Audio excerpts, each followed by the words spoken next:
Meanwhile, Yeah. also looking at the game overall, Tulsa, I would say Tulsa in total yards 490, 497. They passed 267 times.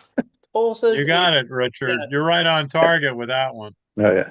Right on Tulsa. target. Yeah, they clearly, I think, had more offense than Army, and made the bigger plays, especially at crunch time.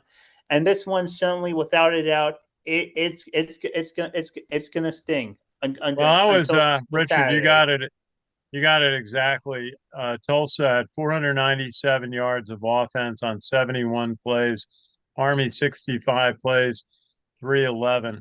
And we all thought that the game was going perfectly at halftime with a 22-14 lead, and then Army gets the ball as Sam mentioned, but they have to settle for a 33-yard field goal from Dawson Jones, and that was it for offense for points in the game, and it came down to the fourth quarter and an interception by Cale Helms. We talked to Cody Worley about it, who essentially said that Cale forced it, forced the throw. And that was from the Army 13-yard line, and the pass was intercepted on 2nd and 10. I thought he just threw into double coverage, and Cody Worley kind of confirmed that, said he kind of forced it. He should have found another receiver. What did you think of that play, Sam? Sam there? Yeah, I'm here. My first thought, which is exactly what my thought was when it happened real time, was that play was not necessary. Why are we calling a pass play with 4 minutes to go in the game from your own 13-yard line and you have an 8-point lead? I do not understand what the reasoning was behind the play call in the first place. You have all of your timeouts if you need one. Tulsa has already burned one of their timeouts, and they only have 2. So at the time Army got the ball back on the turnover, and they were starting their drive from deep in their own territory, the obvious logic of what we expected to see happen was that Army was going to keep the ball on the ground to gain a first down that would have caused Tulsa to have to start burning timeouts, to be able to mount enough of a drive to run the clock down to at least the 2-minute timeout.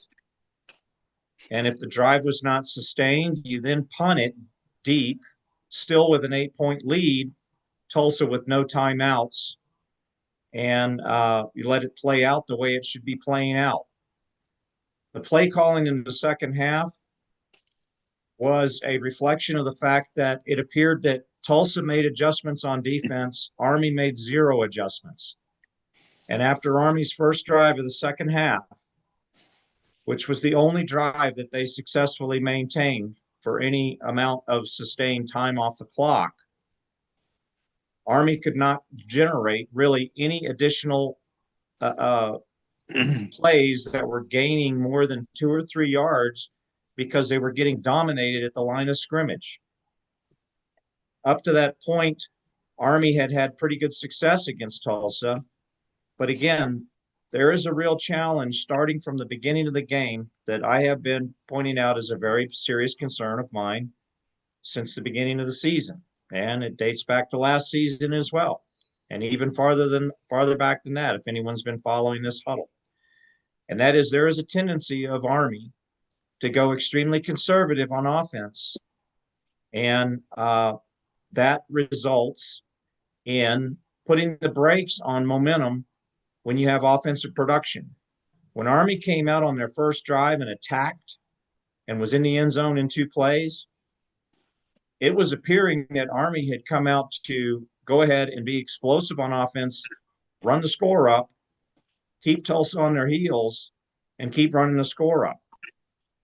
And yes, the next time Army had the ball, they did move it, and they did manage before the end of the first half to take the lead. But there was important of things to come in the first half. For example, Army had a 4th and 3 in the second quarter. And instead of kicking a 43-yard field goal, they elected to go for it on 4th and 3. And Noah Short was stopped for a loss, gave Tulsa the ball again. This was important of things to come. 4th and 3 sound familiar? Of course it sounds familiar, because Tulsa, after that interception that we were just talking about, drove down the field, and at the 2-minute timeout, actually it was a little bit beyond the 2-minute timeout because of the play on the field, but technically at the 2-minute timeout, they were in the end zone and scored a touchdown. They tried a 2-point conversion. They failed, so they're still down by 2 points. They try an onside kick, Army recovers. So Army's got excellent field position, all their timeouts. Tulsa has 2 timeouts. Essentially, all you've got to do is force Tulsa to use its first 2 timeouts. And at a minimum, if you do not get the first down, you punt, pin them deep in their own territory, and there's less than a minute to go on the clock. So you're challenging them to cover that distance to be in field goal range. So instead, the play calling was once again a play up the middle for maybe 2 or 3 yards, and then they ran a sweep in which Noah Short got forced out of bounds, and it stopped the clock, saved Tulsa a timeout. Yeah. And on 3rd down, Army goes for maybe 2 or 3 yards. So now you're looking at a 4th and 3, and you've run what, maybe 10 seconds off the clock? And so what do you do at that point? You go for it. And I understand what you're thinking. You're thinking, if we make the first down. Right, Sam, I had almost forgotten this. They were at the Tulsa 39-yard line. So I really was, in fact, I talked to Coach Munkin afterwards about the analytics telling him to go, and he said, absolutely. If they get a first down there, they win the game. Yeah, but it was only 3 yards. And it was just, they got 2 yards on first down from Jake Rendina. As you said, 3 yards from Noah Short, who couldn't stay in bounds. Kel Helm runs the middle for 2 yards, no gain, 2-yard gain. And then Helms ran 0 yards. In the post game, in the talk today, Cody Worley said that it was a counter play, and Kel Helms didn't stick behind one of the linemen who should have opened a hole for him, and he went a little too quick on it, but that happens. But I don't know. Is there any thought you would punt in that situation? I guess if it's 4th and 3 and you're at the opponent's 39-yard line. Absolutely, because up to that point, from about the last portion of the 3rd quarter all the way up until that point, you've been getting owned on the line of scrimmage. Army was getting destroyed on the line of scrimmage. They were getting no push. They were getting maybe 2-3 yards a carry, maybe at best.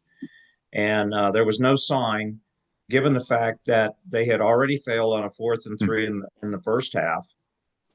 And given the way that they were getting dominated at the line of scrimmage, and also looking across the field and seeing how motivated and how excited and hyped Tulsa was, seeing that they had now had an opportunity after they had dominated the entire 4th quarter to get the ball back.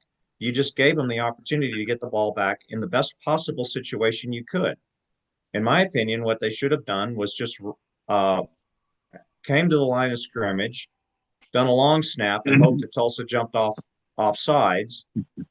When it got down to the end of the play clock, either take a delay of game penalty or call timeout and then punt it if they didn't jump off sides.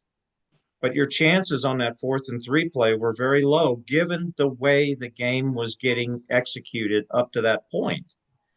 And I am really becoming a firm believer in the fact that I think that analytics is beginning to stifle the offensive productivity of the Army football team and has for a while. It is a dependency on analytics over the playbook. And the playbook of the flexbone option offense is way thicker than the plays that we see being executed on the field week in, week out. And it is so easy for even the worst defenses in college football to make adjustments to Army's offense and start looking like the best defense in the conference. Because when you run a preponderance of quarterback left, quarterback right, quarterback up the middle, and you do not run very many true triple option plays, rarely do I see like a crossbuck type counter play, trap blocking in the line of scrimmage, misdirection plays, opportunities for the offensive line to be able to move in misdirection blocking patterns, similar to what you see Navy do almost every play. You know, part of misdirection happens at the line of scrimmage with the offensive line. And I just don't see that much from Army. I just see a very simplified approach to triple option. We call it triple option, but I rarely see anything more than maybe a double option every now and then. And it becomes a liability because in a game like Tulsa, where you're trying to get the momentum back, you end up calling a desperation pass play that gets intercepted rather than burning up big chunks of ground on the or yardage on the ground, because you are catching defenders out of position based on your ball movement, the speed and the ferocity of your attack at the point of attack at the line of scrimmage. Okay. Well, you know, one of the things that, you know, as Richard said, Army gave up a lot of yards on defense, 497, 230 rushing the ball, 267 passing the ball. You don't win very often when you give up that kind of yardage. And I mean, Army was outgained by 180 yards. It's very tough to win when you let that happen to you. Yep. And then the one interception killed them. About 150 of Tulsa's yards came in the fourth quarter. Yeah, but it was also that they got off to the big start. You know, they went 75 yards on the opening drive on 7 plays and got out ahead. And then Army matched them, you know, with Cale Helm's run after the Noah Short pass reception. And then Tulsa goes out ahead again on a 74-yard drive to go out ahead 14-7. And then Army matched them with a 71-yard drive in the second quarter.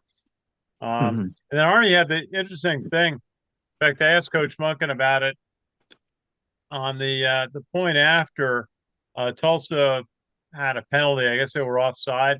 So they made it a yard and a half PAT. So Army decides to go for 2. And they get the nice pass to Tex Brennan for 2 points. So they take a 15-14 lead. And then they get another touchdown from Cale Helms on a 55-yard drive to have the 22-14 lead. So they were doing okay, but then the offense kind of stopped clicking. They get the opening kickoff in the second half. They can't score except for the Dawson Jones field goal, and then pretty much the offense was stifled the rest of the way, and the defense let Tulsa go 52 yards and the 48-yard field goal, and then go 40 after the interception for the touchdown, and then get the field goal. It seemed like the defense really kind of struggled much of the game. Well, they have to. Nate Woody's going to have to regroup a little bit. Yeah, I will partially agree with you, Ken, on that. It was clear that Tulsa came out. You know, I don't want to take anything away from what Tulsa did. Tulsa came to play, and it was obvious in the very first drive that Tulsa came to play. And I think that they took Army's defense by surprise by the aggressiveness with which they mounted their first drive, and they continued with their second drive of the game. But by halftime, The defense had made adjustments, and the offense was moving the ball effectively enough to where Army had seized control of that game.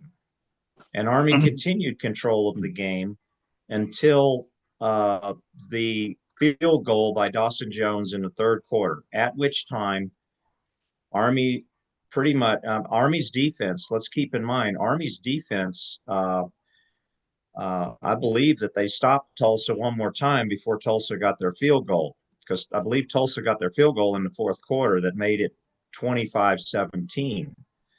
So for 2 quarters, after the first quarter, for 2 quarters, Army's defense was just fine. The problem was Army's offense. Army's offense becoming unable to move the ball, becoming dysfunctional, or as I told Stephanie in the middle of the game, I said, it seems for some reason that Army's offense has gone into neutral.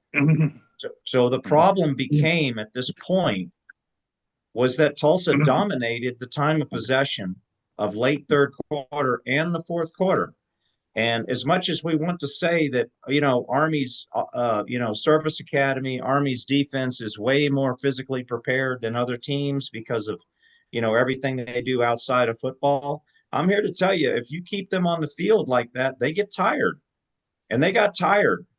And they were tired. And they were smoked. And you could tell that. And Tulsa knew it too. And so the fact that they were giving up all those yards in the fourth quarter, in my opinion, it should have been Tulsa giving up all those yards to Army. And I'm going to say one more thing about analytics, because I got to shift back to the offense, because I really lay the offensive play calling and the inability of Army to make offensive adjustments to what Tulsa started doing to defend the run in the second half of that game as being the reason Army lost the game.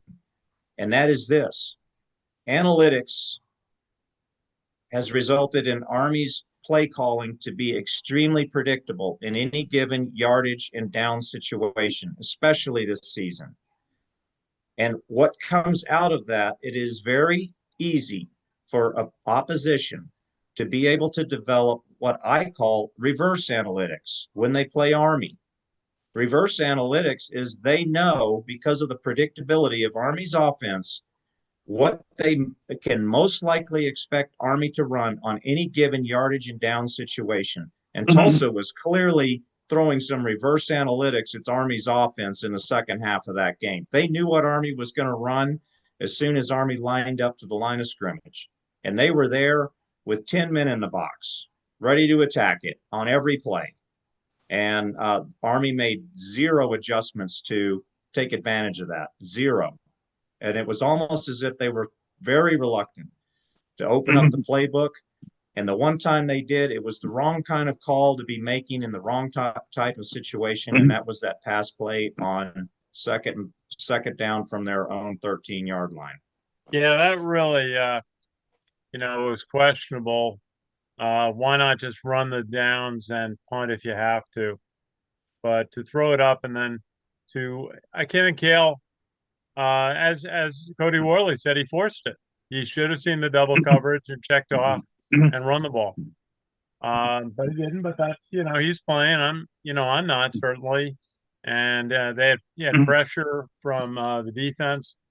Sam, when you talk about analytics today, the thing I get curious about, Coach Monken is using it to decide whether to go on third or fourth down. But a system like that can do a whole lot more. Do you think many college football teams are using analytics, which is another way of saying artificial intelligence, to start drafting game plans? Of course they are. They use it in pro football. They use it in college football. Lots of teams use analytics. It just is kind of using a predictive analysis or probability and statistics of play calling in any given situation. But again, Coach Monken, as much success as he's had at Army, and believe me, I'm not the coach. I'm not trying to tell Coach Monken what to do, because he's doing about an infinite better job than Sam Houston would have ever done as coach of Army football. But I did play triple option wishbone, that is triple option football, my entire football career, first grade all the way through first a year at the academy with the 150/sprint football team. And, I happen to know that there are infinitely more plays in a triple option playbook than what Army is running. And triple option football is best run when it is run with speed and violence. And you're getting multiple hats on the point of attack, that the offensive line is not trying to hold blocks because blocks are slow in developing. They're making fast contact at the line of scrimmage, and the ball carrier, because of the speed and violence of the attack, is already past the blockers, and the blockers release and block downfield.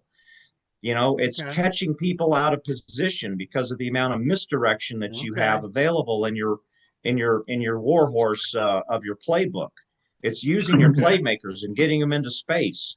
And triple option by nature means that you've got a play in the playbook that is called a triple option. The triple options are the fullback, the quarterback, or the slot back. One of those three is going to get the ball, and it's based on two very important reads by the quarterback. I hardly ever see us run a true triple option play. And a lot of it, Sam, to me, looks like the quarterback's just dropping back and looking for a hole.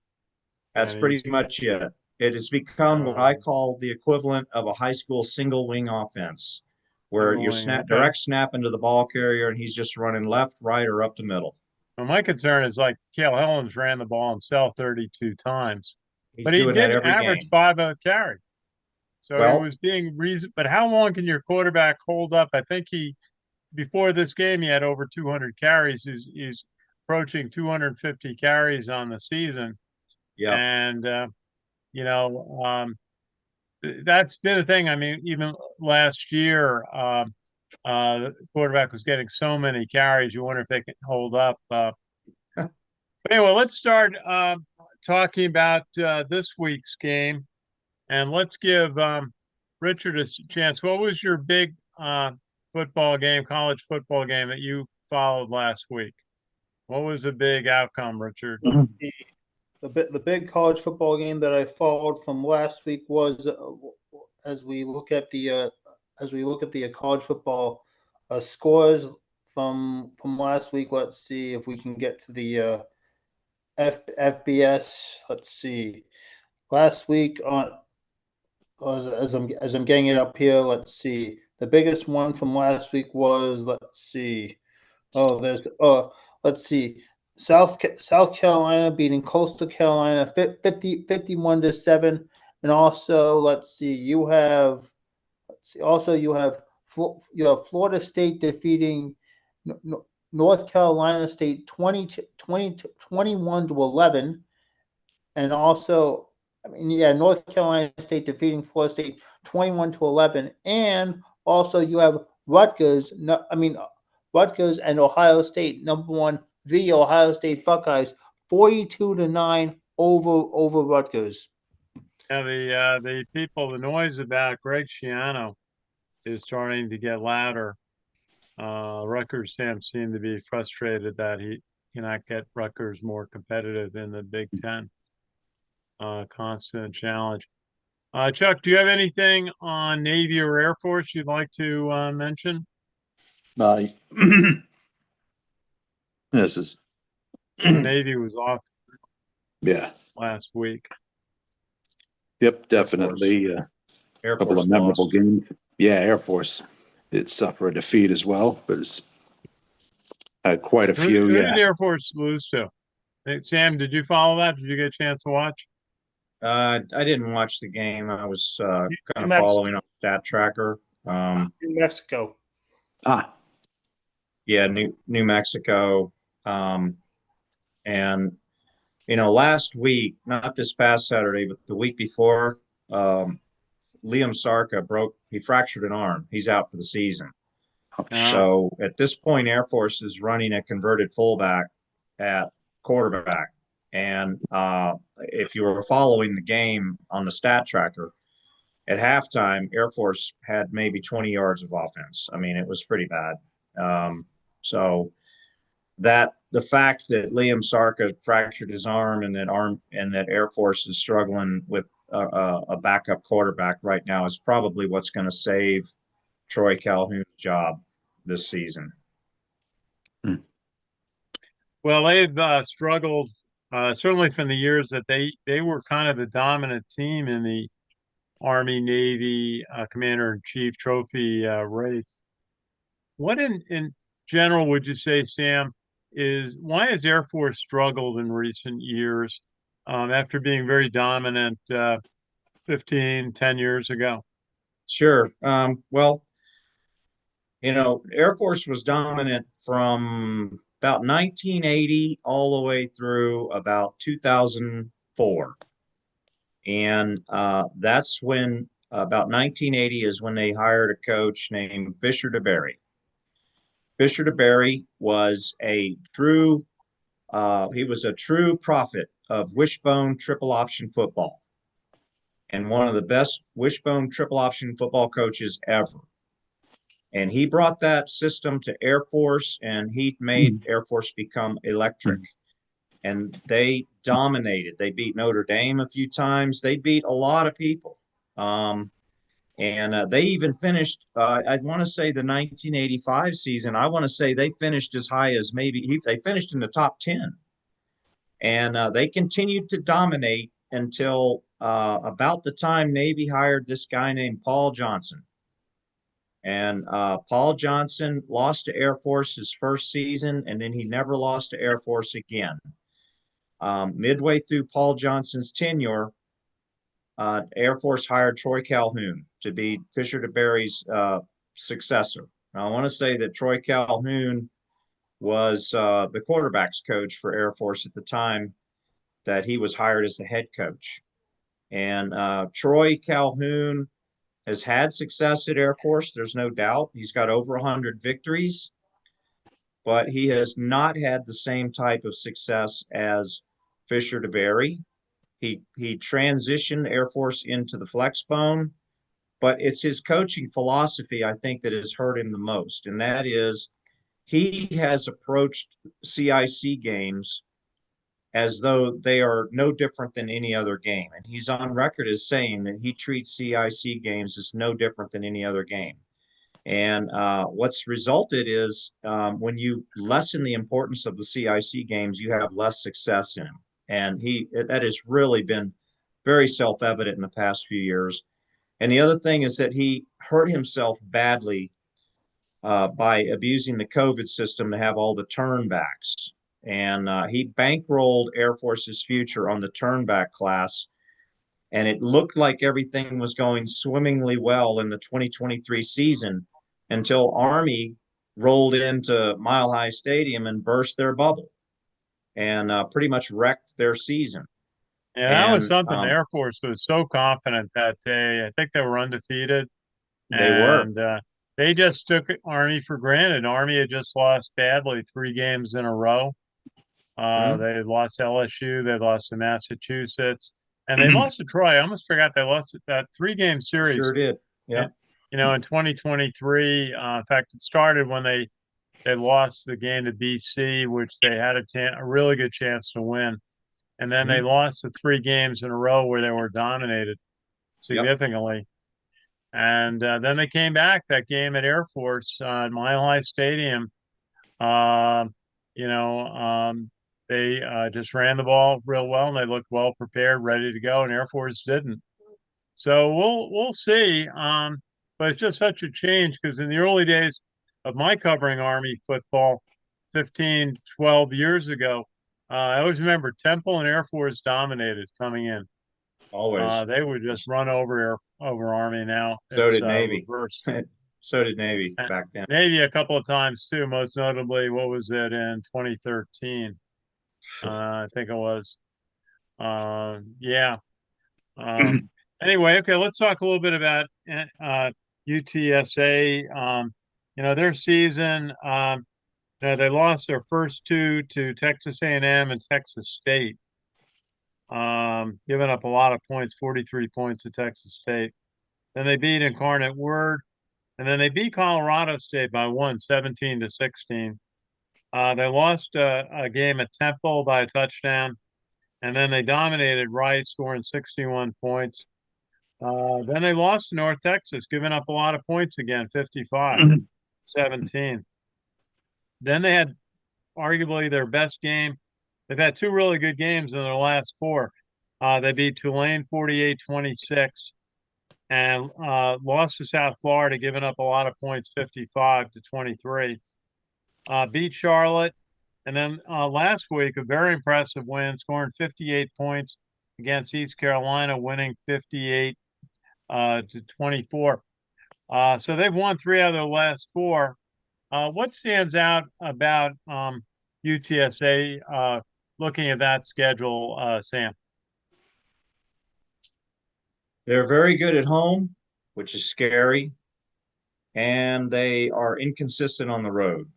So and I believe this was true of UTSA last year as well.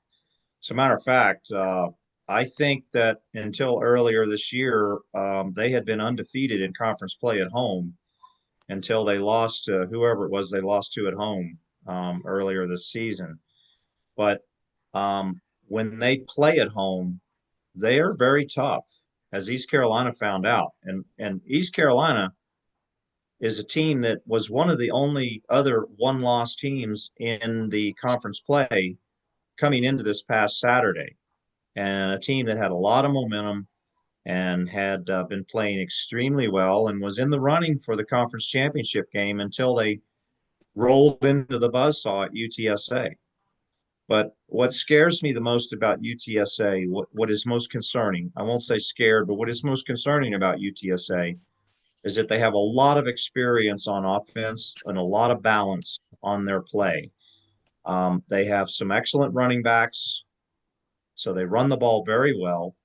They have a very balanced attack, and their quarterback, I'm trying to remember his last name, but he is a 2-year starter. Owen McCown. McCowan. He's a 2-year starter, and he's having a great year. And his wide receivers are big and fast and very tough to defend. And we're playing on the Alamo Dome turf, and it's it's a controlled environment, about 70 degrees in there, and a very, very fast surface. You won't see too many people slipping and sliding on the Alamo Dome surface. So, it's going to be a real challenge for the Army's defense to be able to defend against this very, very balanced and experienced offense that has proven time and time again this season that they can put a lot of points on the board. On a side note, I saw just an American Conference side note. I saw a headline today that an announcement is apparently imminent that University of North Texas's coach is going to be going to Oklahoma State, that he's going to remain with North Texas for the remainder of this season through the bowl game, and then he's going to go to Oklahoma State. Interesting. I'd heard, looking up some research on UTSA, that Jeff Traylor was a candidate for that job as well. Their quarterback, Owen McCowan, 232 completions this year, 68%, and is averaging 221 yards a game. It's got 25 touchdowns. The big receiver, Devin McCain, it's got 52 catches for 567 yards, 7 touchdowns. And they have a big running back, Robert Henry, who's closing in on 1,000 yards, 983, 9 touchdowns, 7.1 yards per carry. Their best tackler is Shade Banks, a linebacker, 45 tackles on the season. And they got a big outside linebacker named Nana. I don't know how to pronounce his last name. Ahans, I think. He's got 5 sacks. So they got a guy who can put pressure on the quarterback. And so they're going to be a handful in what Noah Short was saying is the noisiest place he's ever played, being an indoor stadium. So Army's going to have its hands full, but they have a chance. because they've done well against UTSA in recent games. One of the things, Sam, as we got a couple of minutes left, is looking at the standings in the American Conference, and bolting to the top. We just talked about it, is North Texas, and they're 6-1, and they're tied with Tulane at 6-1 with Navy. South Florida is 5-2. East Carolina is 5-2. And so a real race to be in the conference championship game. Now, are we rooting for Navy to be in the conference championship game? I would say yes. And the thing is that as crazy as it sounds, given the fact that the American Conference does not have divisions, Navy actually is still on the outside looking in of the one-loss teams, and that's because of tiebreaker that they have lost to, I think, North Texas. So what Navy needs to have, what the scenario for Navy to get into the conference championship is obviously they have to beat Memphis at Memphis on Thanksgiving evening, and they need North Texas to lose. Or they need they need either North Texas or Tulane to lose. Either one of those teams loses and Navy wins, Navy's in the conference championship game. So they need help, even though they have an equally good record in the conference. But it would be beneficial for Army to have Navy in the conference championship game for the very same reasons that it was beneficial to Navy last year for Army to have the conference championship game, and having only a week to prepare for that extra game against Tulane. Army continued to get dinged and banged up. They didn't get any rest. They had less time to prepare for Army Navy, and they rolled in after that super emotional high of the conference championship game. They rolled in wounded and got out hustled and outplayed in the Army Navy game. We were there to witness it, and we would love for the role to be reversed come December 13th. Okay, and that's Eric Morris, who is the North Texas coach. Yes, is announced that he's hired by Oklahoma State. So that'll be interesting to see how North Texas does. There is one we have to watch next week, the college football playoff, and with the one team from the group of 5 conferences that's eligible, and whether the champion of the American might get it this year. Last year, Boise State got it when Army was 12-2. It's amazing how close Army was to getting in the college football playoff last year. Mm-hmm. So we'll follow that one. So it's gonna be an interesting week. Richard, it's big rivalry weekend. A lot of the traditional rivalry games. You got a couple for us? I do definitely. Just first, the college football playoff rankings as of right now: Ohio State, Indiana, Texas A&M, Georgia, Texas Tech, Oregon, Ole Miss, Oklahoma, Notre Dame, Alabama, BYU, and Miami. As far as rivalry Saturday goes, that's Notre Dame, Alabama this week? Is that no, right? No. He was just saying the college football rankings right now. Yeah. Okay. Yeah. I as far as also the college rivalry Saturday games. Oh, you know where I'm going. You've got number 4 Georgia and number 4 Georgia and Georgia Tech. Also, a little bit later on, you've got number 3 Texas A&M and number 16 Texas, and of course Saturday you've got the game, number 1 Ohio State and number 15 Michigan. Also, a little bit later on, you've got LSU and Oklahoma. Number 8 Oklahoma, that's at 3:30. Oregon, number 6, taking on Washington, and also a little bit later on, you've got number 10 Alabama taking on Auburn, and also to cap it off, you've got number 9 Notre Dame taking on Stanford. That will be a 10:30 game. Okay, Richard, thank you. Yeah, as Sam said, the college football rankings came out and led by Ohio State, Indiana, Texas A&M, Georgia, Texas Tech, Oregon, Ole Miss, Oklahoma, Notre Dame is 9th, Alabama is 10th, as Richard pointed out. And looking for the highest ranked team is at the moment Tulane at 9-2. They would be the 12th seed, and BYU would be the odd team out.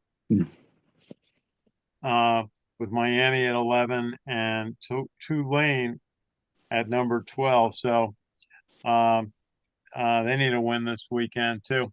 Okay, Chuck, any final thoughts for us? Any games? Yeah, well, we've got a few good ones coming up in the week ahead, I know. Yeah. So November 27th is the Navy-Memphis game at 7:30. Just talking about. That's it. Yeah, that's a key one. Oh, yeah.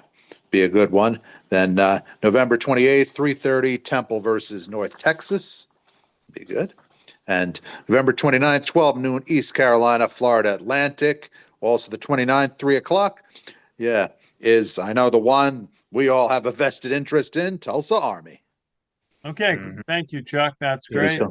Army, Okay, UTSA. let's go do our lightning round with our scores.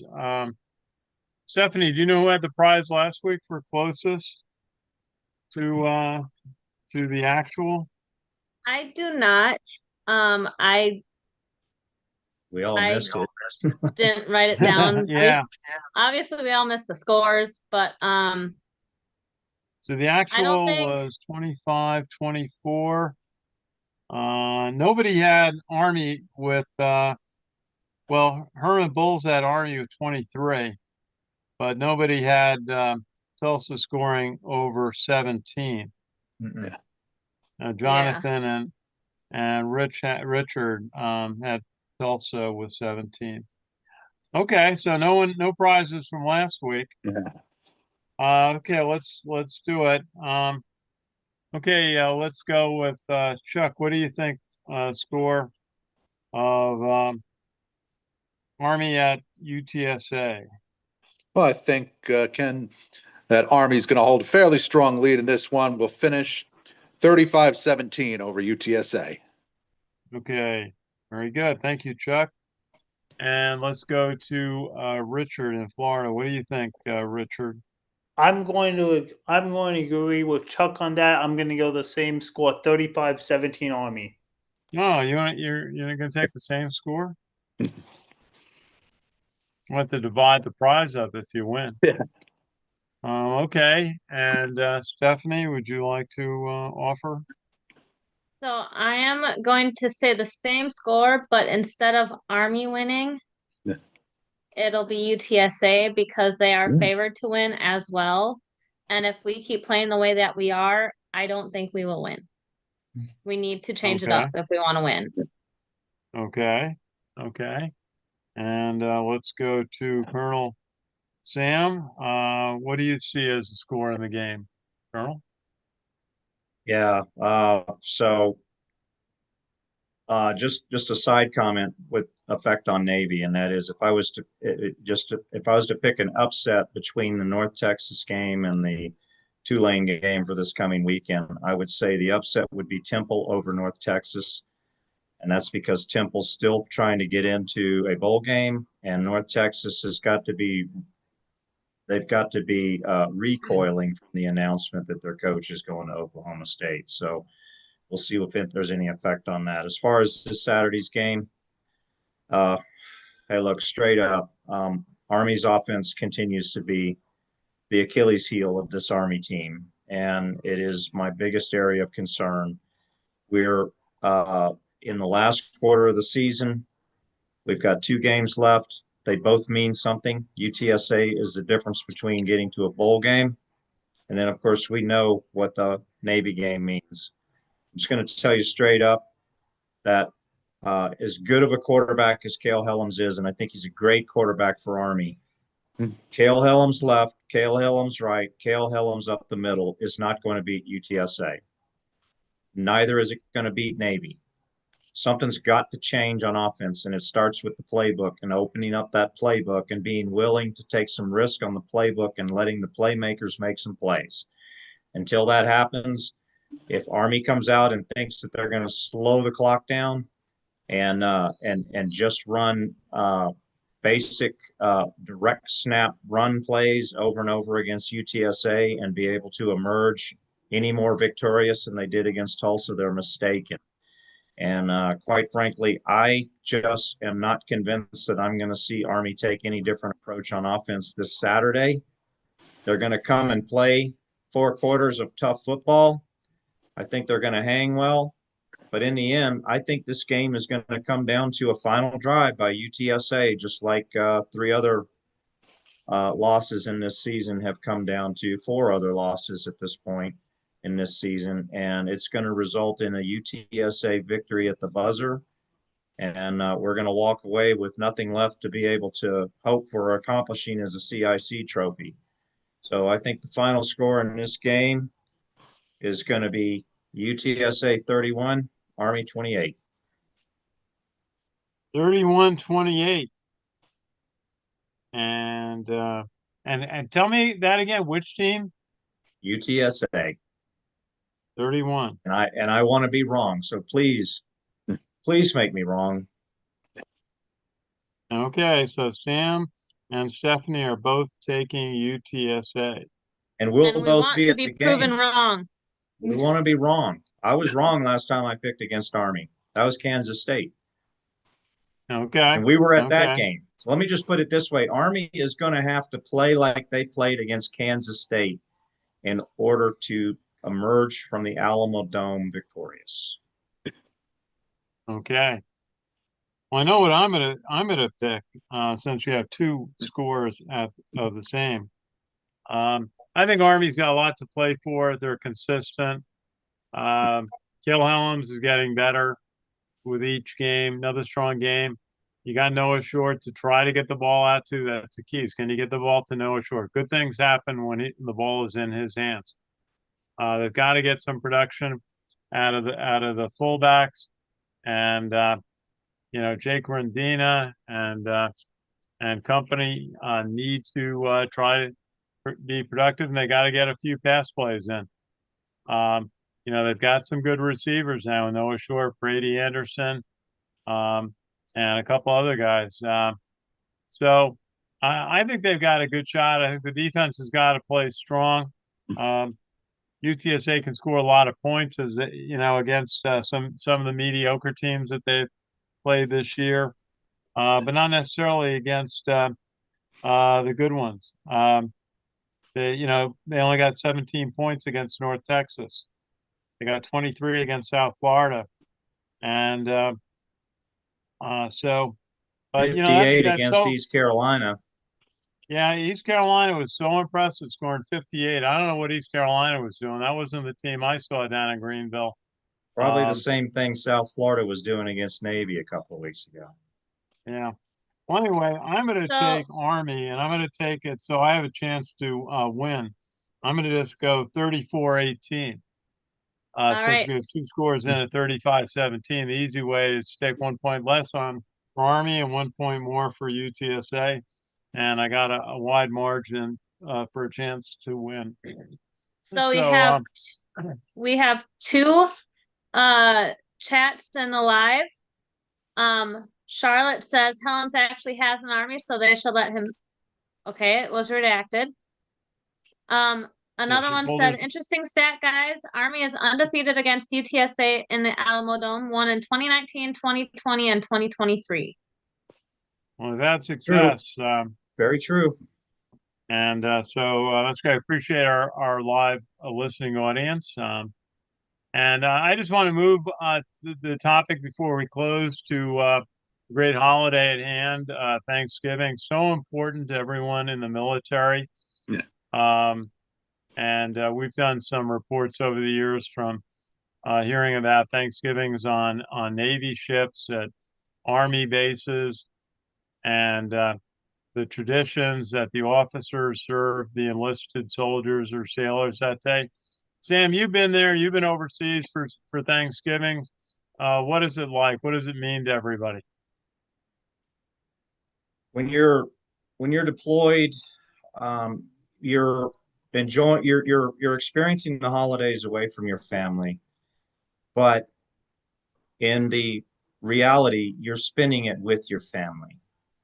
And the last Thanksgiving that I spent deployed was in Afghanistan in 2013, when I was the garrison commander at Bagram, and it was very important for my command sergeant major and I to make a circulation to uh, several different of the DFACs, the mess halls that were on the Bagram base, because the base was so expansive and there were so many different types of activities and commands that were on the base. So we wanted to be able to hit the serving line in several different DFACs, both at lunch and dinner, to be able to serve all the soldiers and the civilians and our coalition partners who were there experiencing the Thanksgiving, because quite frankly, nothing that we could do towards the success of our mission could have been done without the hard work that they had been putting forward. And it was all about watching, the person to your left and right and doing your job. And that's what we did. And it was just our simple way